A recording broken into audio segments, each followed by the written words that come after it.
Welcome to the Leap Stories, and my guest today is Santiago, Rafael, Pascual, Walter.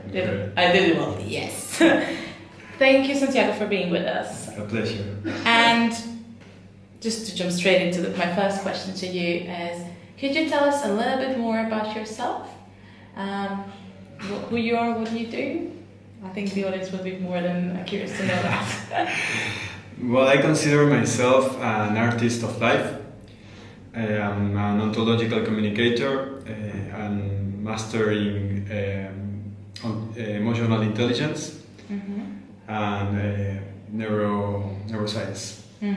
And could you tell us a little bit more about the background? Where do you come from? What did you study? Your early days, your childhood days? Just take us a little bit on a journey backwards. Are you sure? Because yes. How deep one you want to go? Basically, just for us to get a little bit better understanding on who is Santiago. Perfect.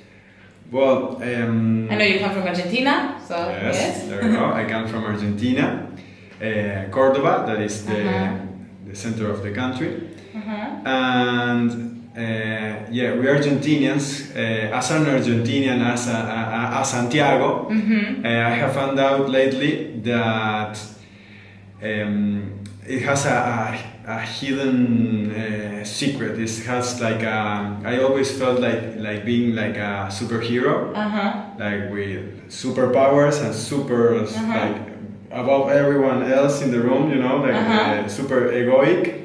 Okay. Yes, and I found out lately that I had to kill Santiago.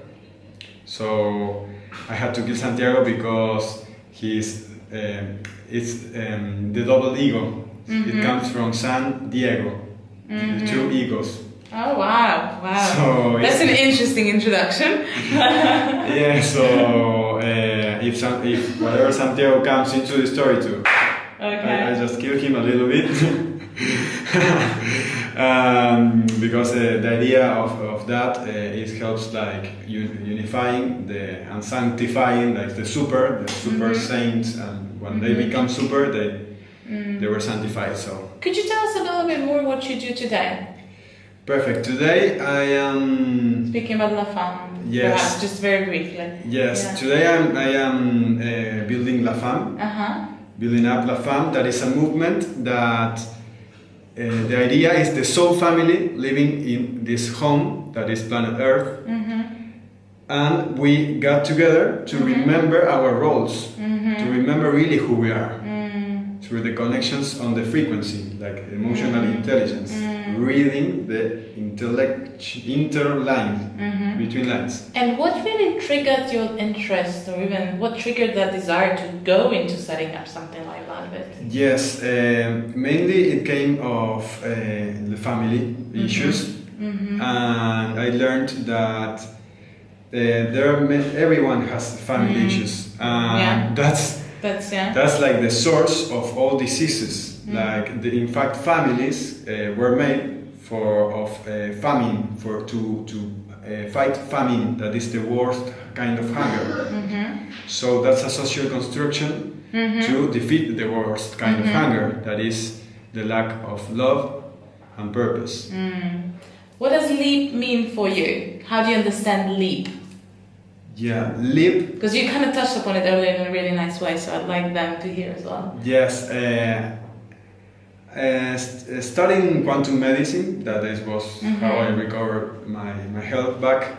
I realized that it demands a lot of courage, a lot of bravery to make a leap. That jump to the unknown, and that's a quantum leap, because you have to put all your bravery, kill your ego, like I'm going to die if I jump onto to the other side. You jump and there a whole new world's open. Without you knowing what's waiting for you there, right? Yes. And if you were to think back now and try to remember one leap sort of story of yours, what is that one lesson that you learned on that journey? Or one new mindset? If your belief is preventing you to making the jump, you are being like an arrow. The difference, the main leap of the quantum, the main difference between the gap of who you think you are is the difference between being an arrow, being that arrow going to one way because it has like this narrow line. Being focused or being an arrow? Yes, if you're just focusing in being a narrow, yeah. You're like a kamikaze, like going to one way. Yeah. I jump there, and then you die. Yeah. And that's why we are so scared. When you do that quantum leap, you transform yourself, and instead of an arrow, you become an archer with a majestic bow and a quiver full of arrows. There's also something else you just said, and it was quite profound. You said something about humility and grace. So, if you think about that one leap of yours, what is that one lesson? Would that be as well? Absolutely. Just right now, if you kill Santiago, if you kill both egos, or the ego, I am a majestic arrow and full of arrows of truth, like this guy.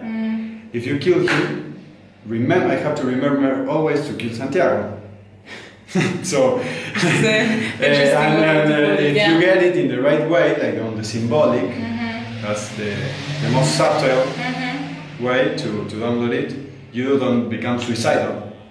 So you're not addicted to self-destroying behavior. So that was the most jump. And the lowest point in my life, when I was working in politics, like with depression, I was like 21 years old and I couldn't grab a kilo of sugar. And my whole body was like paralyzed and I couldn't move, arthritis, the psoriasis, depression. And I realized that the body is a reflection of what's happening in the spirit. So it was strange to me. And then when I saw Doctor Strange, and I was with Gilon Thupten, I realized that that's the pattern that happened. So that set you off on the journey to explore. Exactly. Santiago, thank you very much for sharing your story with us. And guys, as always, thank you for watching, and till the next sleep story from this beautiful city of Barcelona. Bye bye.